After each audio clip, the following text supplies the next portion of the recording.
Hello, People! Sejam todos muito bem-vindos ao SOS comigo do canal Terra Vista. Vem com a gente! Terra Vista! Estou muito feliz com a enxurrada de perguntas que vieram aqui para o nosso canal. Mais de 40, cara. Vocês fizeram bombar. E assim, eu só tenho a agradecer a vocês. Infelizmente, vai ser impossível responder tudo. Então eu tive que fazer uma seleção, uma peneira, e tentei pegar os dois principais temas que vocês comentaram, que vocês mais pediram. Então assim, a gente vai tentar fazer uma linha de raciocínio entre esses dois temas. O primeiro deles seria a independência dos Estados Unidos e o segundo a Revolução Francesa. O que eu tenho para falar para vocês? Que esses dois movimentos, tanto a Revolução Americana quanto a Revolução Francesa, se inserem no mesmo contexto, num contexto chamado de iluminista, que é um movimento político e filosófico que surgiu no século XVIII, inspirado num novo tipo de pensar, num novo tipo de entender o homem e as sociedades. Os caras defendiam um pensamento mais racional, tinham críticas ao poder da igreja e criticavam principalmente o regime absolutista. Então vamos lá, vamos ver algumas perguntas. A primeira delas, olhando aqui no Instagram, no canal, é Luana, Dart, João Lucas, Gabi, Felipe, todos eles pediram para eu falar um pouquinho sobre a Revolução Americana. Então vamos tentar entender e contextualizar como que eclodiu esse conflito. Seguinte, para você entender a Revolução Americana, você tem que entender o processo de colonização do país. A colonização do norte dos Estados Unidos foi de um jeito e a do sul foi outra completamente diferente.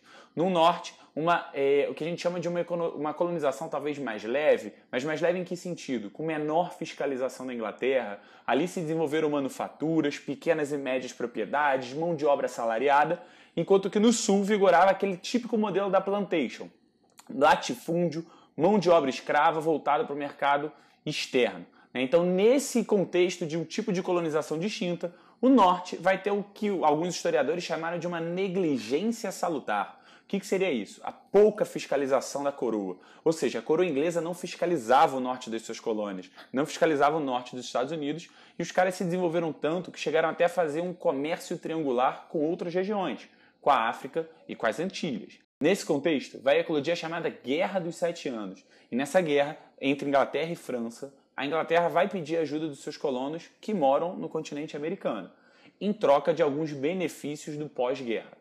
Só que a guerra gera prejuízo para todo mundo, e a Inglaterra, mesmo vitoriosa no conflito, vai arcar com dívidas absurdas.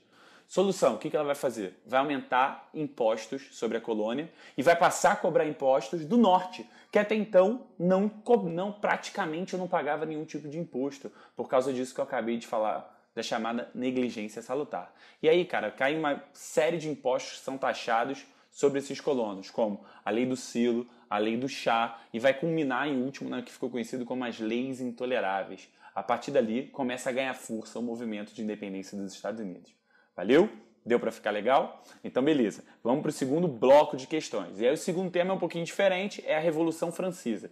E aí quem me perguntou foi o Breno e a Alice, né? E perguntaram também quais são as causas da Revolução Francesa. As causas da Revolução Francesa são várias. Você pode entender a Revolução Francesa num contexto muito amplo, mas vamos tentar focar aqui no que é mais importante. Primeiro, a França tinha uma sociedade estamental, ou seja, com classes sociais fixas e uma pouca ou quase nenhuma mobilidade social.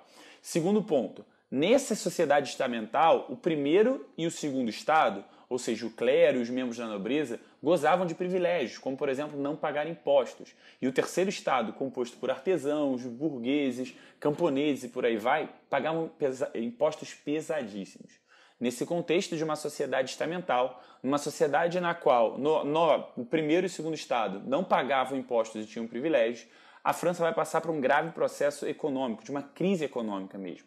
Crise econômica que ocorre por vários motivos, principalmente por uma safra de uma colheita ruim, mas também pelos gastos da corte e os gastos com a Guerra dos 7 Anos. Essa mesmo que eu acabei de falar. Então olha a importância dessa guerra. Essa guerra influencia diretamente na independência dos Estados Unidos, assim como na Revolução Francesa. Nesse contexto amplo de crise política, de contestação política, assim como de uma grave crise econômica, o rei, Luís XVI, vai convocar a chamada Assembleia dos Estados Gerais. E nessa Assembleia vai tentar propor um novo modelo econômico e político para a França, para tentar superar essa crise que o país estava passando. Resultado disso, na Assembleia dos Estados Gerais, o primeiro e o segundo estado não aceitam perder seus privilégios. E isso vai causar revolta no terceiro estado, que vai invadir uma sala muito próxima naquela que estava rolando a Assembleia, e ali vai declarar a formação de uma Assembleia Constituinte. O que seria isso? Uma Assembleia para fazer uma Constituição para a França, para limitar os poderes do rei e, obviamente, arrancar os privilégios que a nobreza do primeiro estado tinha. Galera, espero que vocês tenham gostado desse primeiro SOS que a gente fez no ano. Se eu não te respondi dessa vez, não fica triste, não fica #chateado. Teremos outras oportunidades ainda e vários outros SOS, tá? Não deixa de curtir o canal, compartilhar com os amigos, se inscrever e de mandar outras questões pro SOS. Quem sabe a próxima não é sua. Valeu!